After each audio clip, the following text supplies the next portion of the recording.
When I was a tiny kid, my father was my best friend. He worked multiple jobs to support my family, all while powering his way through law school. He even built a couple of small businesses from the ground up with a couple of his friends. All while doing this, he managed to be the best dad ever, spending as much time as he could with my mother, myself, and my baby siblings. One day, we found out that he had stage 4 stomach cancer, the kind that you don't recover from. My mother and I stayed by his side all the way till it was all over. The last memory I have of my father was when he was completely immobile, practically a vegetable at this point, with tubes going in and out of his body, and me just praying that he'd still be able to remember who I was.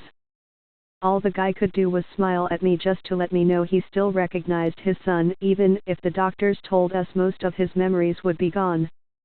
Eventually, he fell into a coma for some days before waking up to say goodbye to my mother, who was by his side when he died. She was a housewife, so we really didn't have much to go on after his death.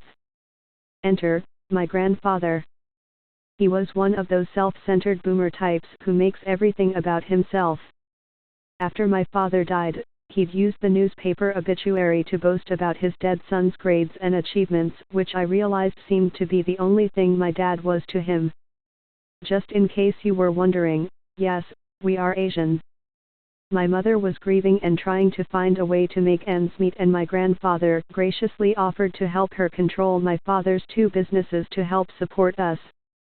My mother agreed because she didn't have any experience.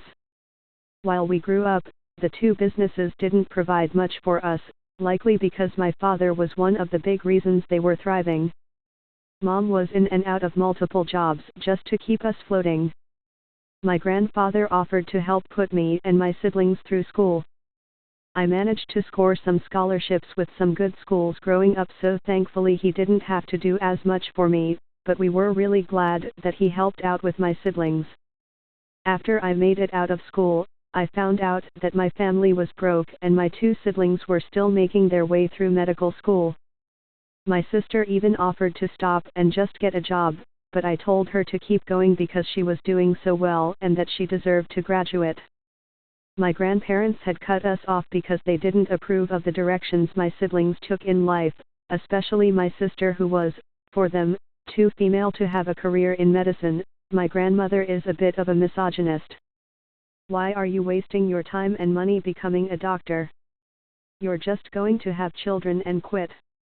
I was working as a high school teacher when I was contacted by one of my dad's old business partners for one of his companies.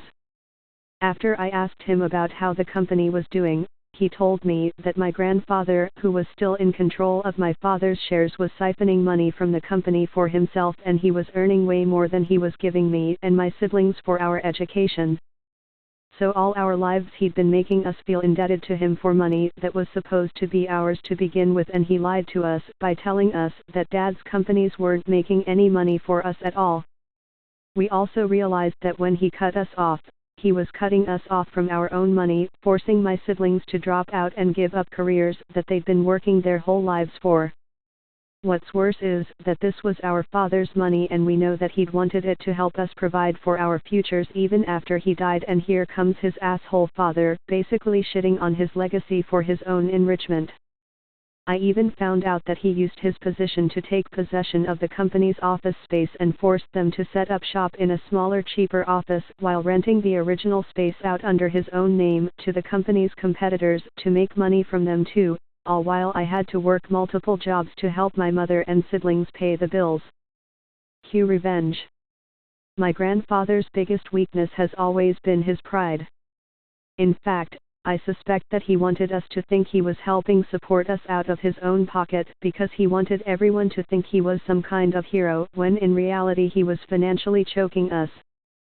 I recognized that no matter what my grandfather said, my siblings, my mother, and I were legally the owners of my father's company shares. So after having a statement signed by the 3 of them, I approached all the board of directors since my grandfather and let them know that I was now that sole representative of my late dad's estate. My grandfather also made himself chairman of the board, according to the company records, he did no work for the company at all, so the position was just a name that allowed him to receive money, so I convinced them that since he was only chairman as representative of my father's estate, that made me the chairman. I did not intend to keep the position because I did not have the experience for it. Then I contacted other members of my extended family about my grandfather's unethical practices with the company's office space. He was eventually pressured by them into evicting the company's main competitor from their office space. Serves them right for conniving with my grandfather to take the company's old office space. At the next board meeting, I prepared for the moment I'd been waiting my entire life for. When he entered the conference room, to preside over the meeting as the chairman, he found his chair facing away from the table with all the board members already seated at the table, and like a Bond villain, I spun the chair around to reveal to him that I'd been the one sitting there the entire meeting. I told him that the company and my family no longer needed him and that I'd be taking control over representation of my father's estate. Do you know that I'm the one who put him and his siblings through school? He said in shock. I only went no. Dad did. The look of sheer embarrassment on his face was perfect. I've never seen him look defeated my entire life until that moment, and this sort of satisfaction could not be achieved by simply ratting him out. I stepped down from the chairman position and took a job in the company's treasury department as a bookkeeper with a meager salary, but at least now any profit sharing or dividends that the company released would go where my father wanted it to go. And finally, one of the first decisions I got to make as a board member before stepping down was to give my mother a permanent job that she deserved. My grandfather is now jobless. He spends all his time at home, and because he spent his life being selfish and self-centered, he has no friends. All he had going for him was being able to power trip over other people and boasting about his assets and achievements. Even my grandmother has had it with him, and the two don't even sleep in the same room anymore. I hope he lives the rest of his short life regretting that he didn't live his life with more compassion and humility. Edit: I've gotten a lot of comments about the legality of what went on. During all this, the only lawyer working in the company was my grandfather, and we all know he did jack shit.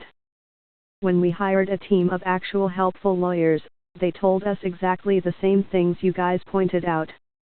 They're still trying to clean everything up so we don't get into big trouble.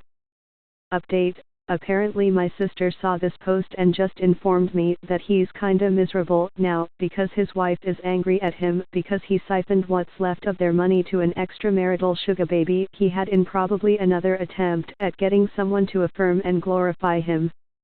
I guess he hasn't learned.